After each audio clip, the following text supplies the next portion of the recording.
Stories this week on Apple Views about OLED displays finally coming to iPads, more rumours about iPhone 14, of course, and also on AirPod Pro. Settle back and enjoy this week's Apple Views with me, David.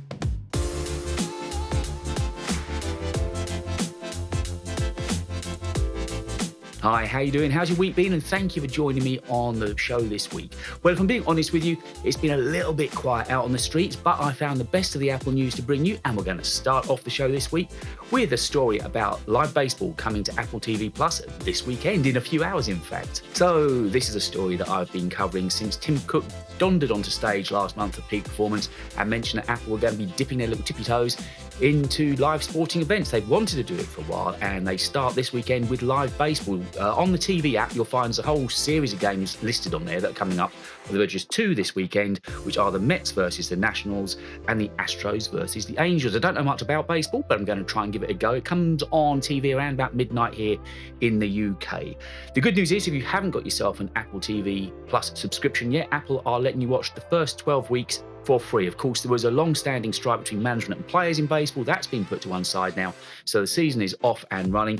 And yeah, we can get into a little bit of live baseball every Friday evening. I'm really into Apple TV Plus at the moment. I've got something else to mention on it a little bit later on. But for $4.99 a month, it's a no-brainer. I binged all of Jennifer Aniston's and Reese Witherspoon's morning show. That was just brilliant. Love the script and that. It was so punchy and so sharp. Also into We Crashed. And in a few hours' time, just before the baseball, in fact, the next episode of Slow Horses is on as well. So if you haven't got into Apple TV Plus yet, may I suggest you do so.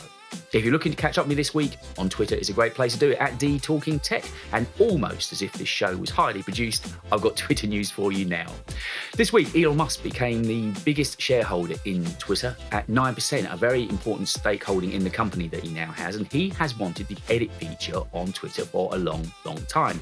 So what do you think we're getting now? We're getting an edit feature. Now, I don't know if it is purely because he became such a big shareholder in the company or not. It is possible. I mean, he carries a lot of clout, does that man? But either which way, we are now getting it. It's only going to be available to Twitter Blue users initially, which doesn't cover the UK. So the Twitter Blue users will get it first of all. They'll iron out all the bugs, and then after that, hopefully it'll be rolled out to everyone. It's so annoying when you put up a tweet, then you sit back later on in the evening, look at it on the sofa, and you're like, oh, I made a typo. And you can't edit it at the moment. You just have to take the tweet down and start all over again. But I do wonder how they're going to work with this edit feature, because it's got an element of risk to it as I can see it at the moment.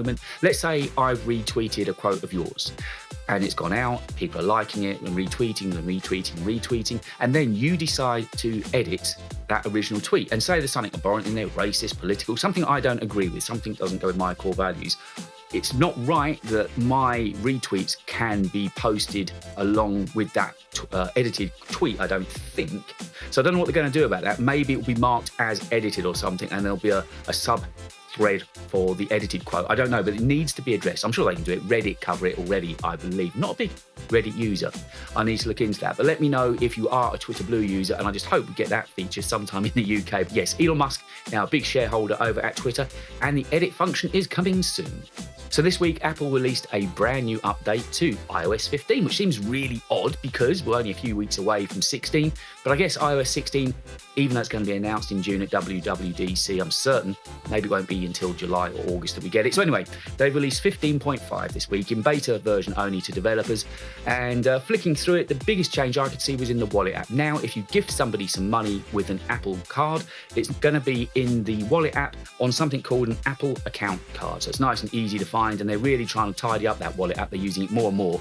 I talked about this a few weeks ago on a blog, saying that they're looking to get car keys, and obviously now ID in some states in the US, you can use it in the Wallet app as well. So more and more they're making this Wallet app really central to iOS. But let me know in the comments, what are you looking forward to in iOS 16? I just think it needs a big overhaul, a really big overhaul. It just feels a little bit staid.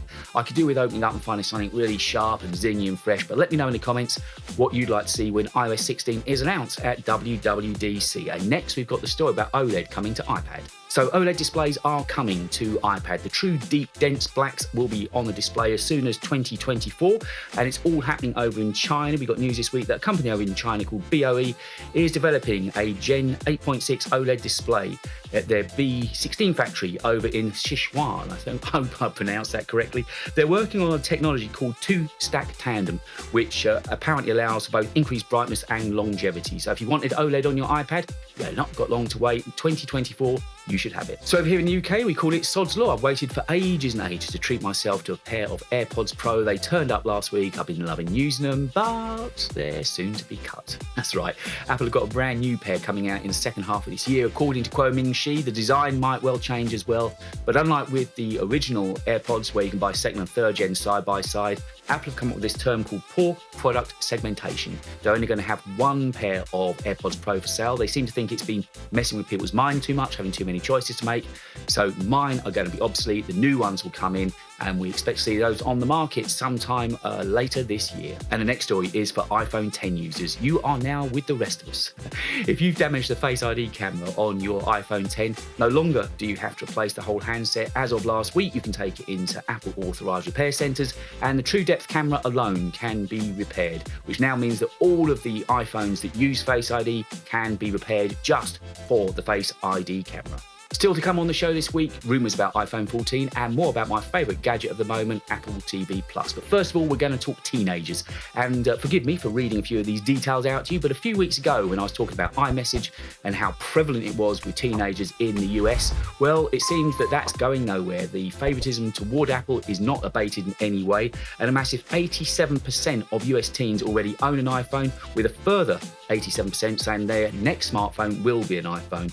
Alongside that, 73% already own AirPods and 42% own Apple Watch as well. This is all part of a report that came out by Piper Sandler in a report called Taking Stock with the Teens. 7,100 teenagers were surveyed, and it looks like they're loving Apple. And not only that, their preferred way of checking out electronically is with Apple Pay as well. 23% said Apple Pay was their favoured way of making electronic payments online or in shops. So there you go, the teenagers love Apple just like we do. If you're interested about iPhone 14, you are in the right place.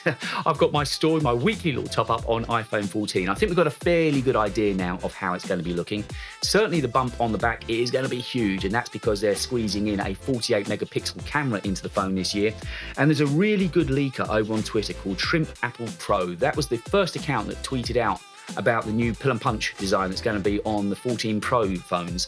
As you know, the notch is going on those phones, and it was that particular leaker, Shrimp Apple Pro, over on Twitter where I found it. And they've come out this week with more details about a new SIM tray design and a 5G antenna as well. And the buttons are being moved around, but actually put out some very detailed CADs showing very precise measurements. So I think we're pretty much getting locked in how iPhone 14 is going to be looking this year. Is it something you're interested in? Outside of iPhone 14, I'm thinking if I do upgrade this year, for the first time, I might actually buy the phone outright. I've always got my phones on a carrier subsidy, but working out over 2 years, I pay a lot for that, because then, of course, you're into paying them back for the phone effectively. So I think this year, once I'm out of contract, I might just get a data-only card and buy an iPhone 14. So it might be that I buy an iPhone 14 Pro Max. Who knows? I like big. Big's all me. I just want big. So since the last show, WWDC has been confirmed. I speculated here on the show a few weeks ago that I thought it was going to be on 6th June, and that was confirmed this week. The invite went out saying it's online only. It's not completely true. There are going to be a few people there live, and to do that, if you want to be in attendance, you need to go onto the developers app or developers website. So there's going to be a few developers and students there, but predominantly it is an online event. But as they've got all the eyes of the developers on the conference, I think we might see two bits of hardware unveiled. I don't think it'll be readily for sale, but I think they could be unveiled there. Namely, the AR/VR headset. We know that's going to have its own standalone app store, so the more time they can give developers to make apps for the headset, the better. And the last of the Macs with Intel in at the moment, the Mac Pro. Again, I think that could be unveiled, not readily for sale, but at least unveiled there, ready for release later this year. So, although it's generally going to be about software, it's not unprecedented to have some hardware released there too. In fact, the current range of Mac Pros was unveiled in 2019 at WWDC, so look out for those bits of hardware. But what are you interested to see, software or hardware? I've spoken about iOS, that really needs an overhaul, and if the AR/VR headset is coming, or the Mac Pro, Does it tempt you? Are you one of those 2-3%ers waiting for the Mac Pro? And if you are, what are you really looking for in it? Finally this week, back to my favourite gadget of the moment, Apple TV+. Apple are clearly really serious about the streaming platform, about putting a lot of time, effort and money into it. Their series of originals at the moment, such as Morning Show, We Crashed, and also Slow Horses, shows how much effort they're putting into it, and with good results as well. There's a graphic on screen at the moment that Apple put out this week showing how they compare to favoured streaming services in America, Japan and France. And also movies. They beat Netflix to getting an Academy Award. They won Best Movie with Coda. Children of Deaf Adults is what Coda stands for. I watched it the other night.